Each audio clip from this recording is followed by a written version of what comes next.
2018 August மாதம் 7ஆம் தேதி முத்தமிழ் அறிஞர் கலைஞர் அவர்கள் நம்மை விட்டு மறைந்து விட்டார்.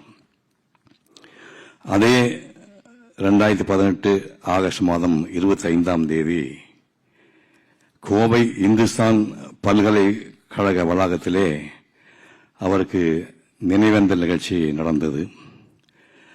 திரைப்படத்துறையிலே பல்வேறு கலைஞர்கள் கலந்து கொண்டார்கள். அந்த மேடையிலே பேசிய நான் நமது இன்றைய முதல்வர்களை பார்த்து, இன்று மஞ்சள் துண்டு போர்த்தப்பட்டு நாளை தமிழக முதல்வராக போகின்ற அன்பு சகோதரர் ஸ்டாலின் அவர்களே என்று குறிப்பிட்டு பேசினேன். அந்த வாழ்த்து பொய்யாகவில்லை. அடுத்து 3 ஆண்டுக்குள்ளே 2021 ஏப்ரல் 7ஆம் தேதி இதோ இந்த முதல்வராக நம்முடைய வந்து அமர்ந்திருக்கின்றார். தந்தையின் வழியிலே மிகச்சிறந்த ஆட்சியை நடத்தி கொண்டிருக்கின்றார். அவருக்கு உங்கள் சார்பிலே என்னுடைய பாராட்டுகளை தெரிவித்துக் கொள்கின்றேன். SSLC ஃபெயிலுப்பா, அந்த மனுஷன் இது மாதிரி நீங்க சங்க இலக்கியம் புத்தகம் கொடுத்துருக்காரு. அந்த சங்கத்தமிழ் புத்தகத்தை வாங்கிப்பா, இது மாதிரி 1000 கதை இருக்குது.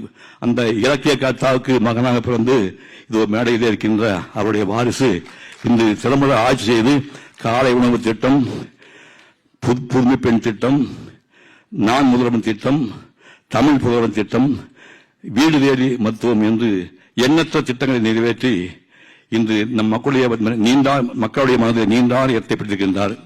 இவர் மீண்டும் இந்த பதவியிலே நீடிக்க வேண்டும் என்று வாழ்த்தி விடைபெறுகின்றேன். நன்றி.